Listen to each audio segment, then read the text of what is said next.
So I wanted to address some issues that I see with Gary Vaynerchuk. I don't think this man needs any introduction, and before I even get into this video, I realize this is a very risky video for me because Gary has a massive brand, he has a massive loyal following, and he's helped a lot of people. So I realize that by making this video, it's a big risk, and I will take all the dislikes you can send me, but I will say this.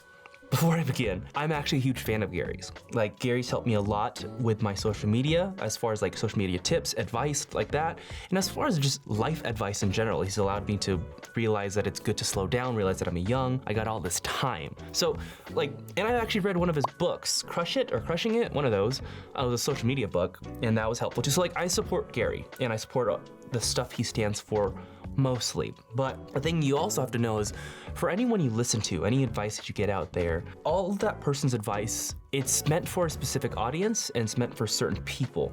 Now, for every person that I listen to and take advice from, I take bits and pieces. So I listen, and for things that can apply to my life and I really like, I'll take them. I'll absorb them, but I'm gonna discard what I don't like. And that's actually a big quote I love from Bruce Lee, is absorb what is useful, discard what is not. Add what is uniquely your own. That's a Bruce Lee quote, and I absolutely love that quote, and that's kind of what I've learned, is that anytime I learn from someone, I take the useful stuff, I discard or get rid of like the bad stuff that I don't like. Now, one of the things that Gary represents is like, first off, let me give this man some introduction if you have an idea like of him, but he's basically like a serial entrepreneur, big brand on social media. He started off in his dad's wine business. He helped grow the company from a couple million to like a lot more million, the wine company. And then he started, VaynerMedia, which is like a big media company, and then so on and so on. And he's just grown ever since. So he's a big entrepreneur, but I didn't think I had to go super in depth because I'm sure that like most of you people watching this, if you're watching this, you probably already know him. That's why you clicked the video. So that's kind of Gary in a nutshell. Now, the first thing that most people think of when they think of Gary Vee is the word hustle. Like when I think of Gary, I think of the word hustle. Like, he preaches constantly. Actually, maybe not so much of this recently, but in the past he's preached a lot as far of like, just hustle, hustle, hustle, work nonstop, grind, work 16-hour days, get rid of anything fun, like nothing fun. Essentially, just work, work, work, work. And that's how you get out. Now, the ideology behind that is like, I completely understand, because to give you some perspective, like that's the culture that I actually started out in. So I'm 23. Oh no, I'm not 20. Oh wow. Oh my God. I am 25 years old right now, and I've seen success in my life with my businesses, or business. If you count social media as a business, that's a business too. So real estate investing business, I've seen success with it. And to get where I've gotten today, I've had to go through that hustle culture where like work was everything. Yeah, I worked the 16-hour days for years, like probably ages 19 to 22, like those 3 years, 4 years, whatever, like the college years where I was in college, I was doing my personal training on the side, I was learning real estate investing, I was working a bank job, full-time student, like I was doing a lot of stuff, and I would just grind, like every day was grind, repeat, sleep, grind. And it's like sleep a little too, like somehow I slept like 4 hours a day for, gosh, a long time. So, but that kind of culture, what I did in the past, it's allowed me to really, get where I am today. However, there was a definite burnout point. And the issue I see with Gary's ideology of just hustle, hustle, hustle, work until like you cannot possibly work anymore to get ahead, the idea is that it's not very sustainable. And I'm sure he realizes that, but he preaches that specific mantra, I think, because he's trying to target a certain audience, someone who's really trying to make it, and a new entrepreneur who's like struggling to get traction. And really, to gain traction in any business or whatever endeavor you're trying to do, you really do have to work. But over time, you're just gonna realize you're gonna burn out, it's not sustainable. And when I was first in those college years of like just grinding, now the place I'm in my life, like I still love to work and I love what I do and I still work a lot. However, I have now made time for more things that I enjoy, like things I enjoy as far as like exercise, hanging out with my family, girlfriend, babysit my little niece, like stuff like that, things that I really enjoy. And I think honestly the big reason why Gary is able to preach something like that hustle culture, who's like essentially the guru or the biggest mogul of hustle culture, he's able to preach it because he really honestly loves what he does. And that's another thing that he does preach. He preaches to do what you love doing so that you don't really feel that burnout. It doesn't feel like work. So Gary's really one of those few people who does love exactly what he does. And I think that's why he's able to preach it, and he also preaches to love what you do.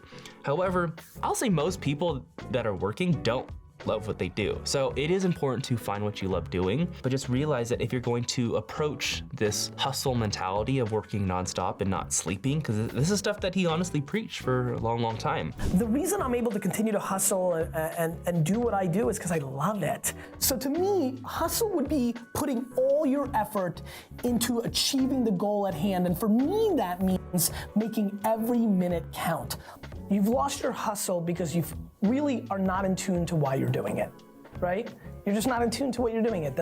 Again, I don't know if he preaches it as much now. If you think of just that, realize that if it's not something that you think of yourself pursuing and over the long term, you're gonna burn out. Like this mentality, this hustle culture, it's not gonna work. And you have to think, essentially this, you have to expand your time horizon. So the successful people think in long time horizons. For example, they think, if I can do this thing and crush it for 5 years, 10 years, 20 years, nothing will stop me. I will succeed no matter what. However, most people do not think that long, that big, because they don't have something they can pursue that passionately yet. So most people are like, if I do this for 30 days, I'm gonna crush it. I'm gonna kill it. I'm gonna succeed.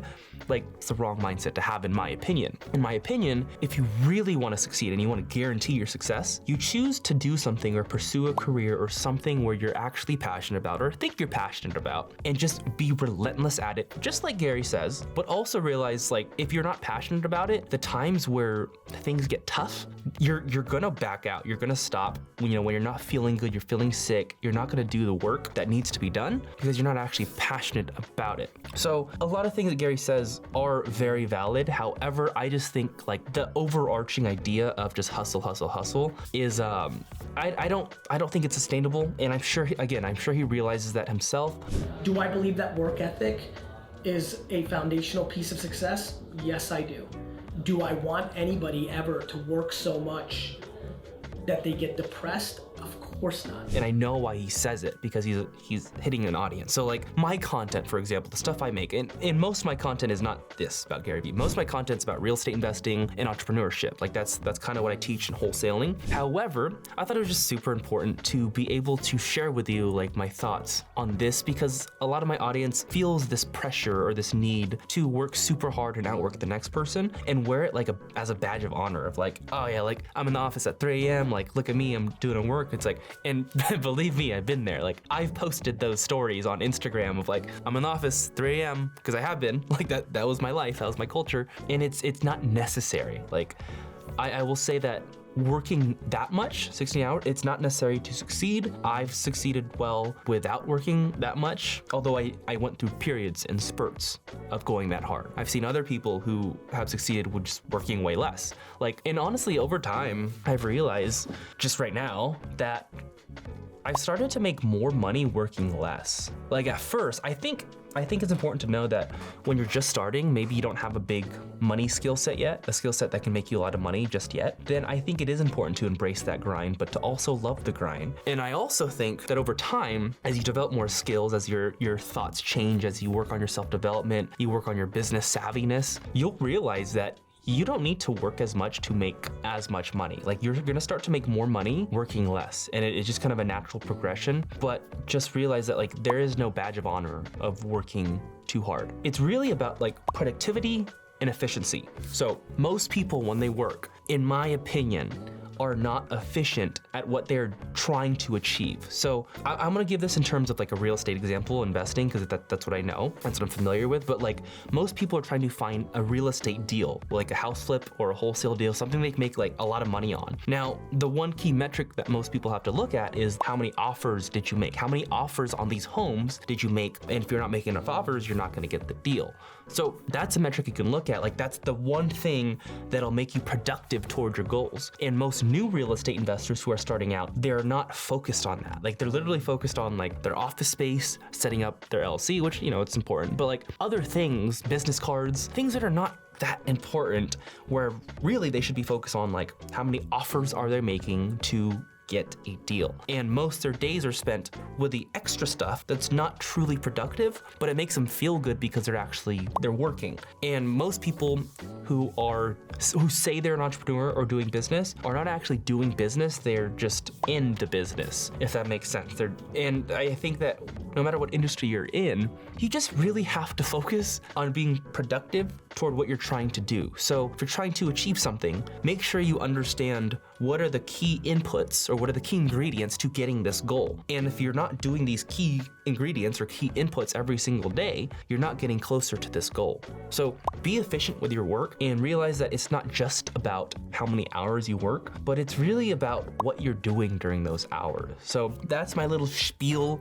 Again, I love Gary Vee. I am a huge fan. It's just one thing that I think had to be brought up because I feel like a lot of people have this pressure to outwork everyone and to wear work out or overworking like a badge of honor. So that's the video. And also, since this video is like different than what I normally talk about, if any of you watching are real estate investors or like aspiring real estate investors, if you want help to grow your real estate business, I want you to click on the link in the description for a free strategy session. But I hope you enjoyed the video.